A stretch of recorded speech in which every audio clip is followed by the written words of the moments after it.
Hello, I'm going to be reading Your Uncle Was a Poet by Muhammad Al-Murr.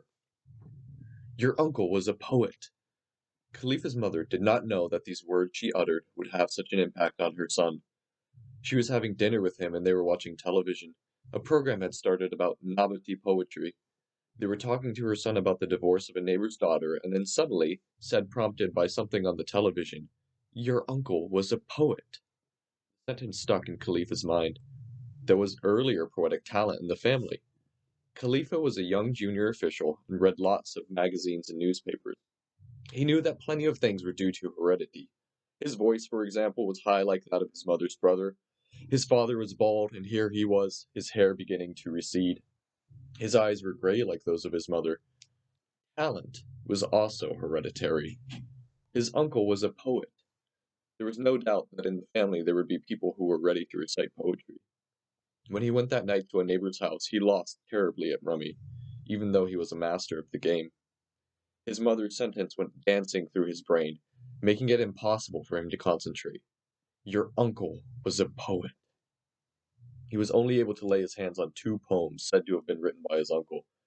He started to read all the novelty poetry pages in the Emirates and Gulf newspapers. Your uncle was a poet. Yes, he could become a poet like his uncle. The talent ran in the family. His friend Jassim dropped by.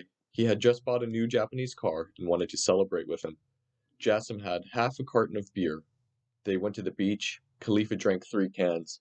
He was not listening to Jassim's chatter about the specifications of his new car. He was gazing at the sunset, absorbed in its fascination. Your uncle was a poet. At 9 in the evening, Jassim brought him home. He told his mother that he had already eaten. He shut himself up in his room, took from the wardrobe some notepaper. The pages were pink, and each page had a border of colored hearts. He began to write. 4 hours went by. At exactly 1 o'clock in the morning, he finished, tired and happy at the same time. He had written his first poem with 30 verses, a love poem. Poems with moral and poems with riddles would have their turns in the future. He had to start with a poem of love. Next morning, Khalifa went to see his friend Muhammad, the secretary to the man in charge of the department he worked in. He asked him to type out the verses. His own handwriting was very untidy, and the people at the newspaper to whom he was going to send his poem would not be able to read it. The secretary did not understand poetry or anything else, but agreed. The only hobby in which his feelings and interests were engaged was fishing. Khalifa looked at the typed poem and was quite pleased at first. Then he remembered that one of his colleagues in the Department of Financial Affairs, the Egyptian Sami, was an excellent calligrapher. He took the poem to him to write out in his beautiful hand. Sammy read it and burst out laughing. What is this rubbish? Khalifa said indignantly, My dear chap, all I want is a simple service from you. There's no need for such remarks. Anyway, you don't know anything about Nabateed poetry. Sammy wrote it out for him in the Rukka script. It looked really beautiful. Khalifa put it in the pretty envelope and typed the newspaper's address on it. He did not trust the department's messenger. He took it along himself to the central post office, near the department's building. After he sent his poem to the newspaper to publish in the Nabateed poetry page, his heart was full of expectation.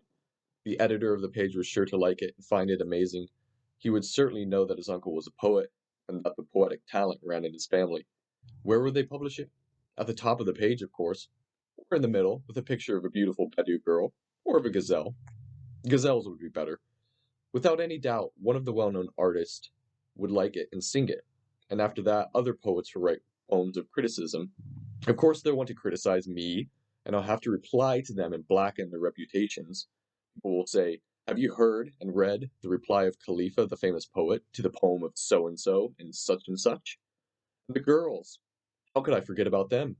After my poems are published, lovely girls will pester me by phone. I have to write to the telephone exchange.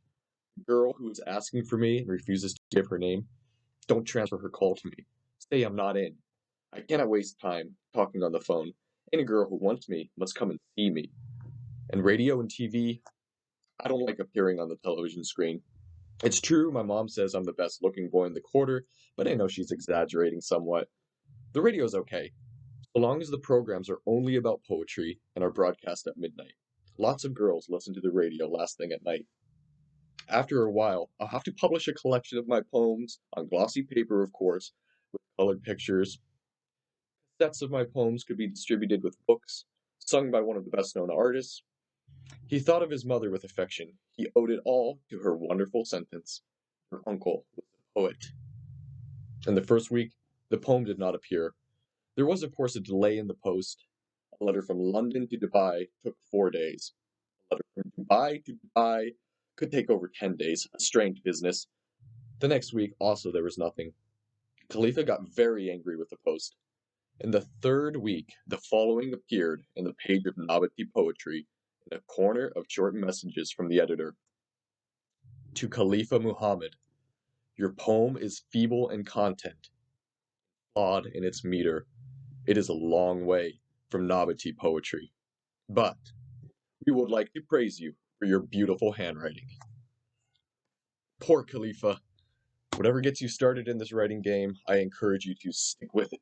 And thank you to Wrathbearing Tree for accepting one of my little stories. Thank you so much.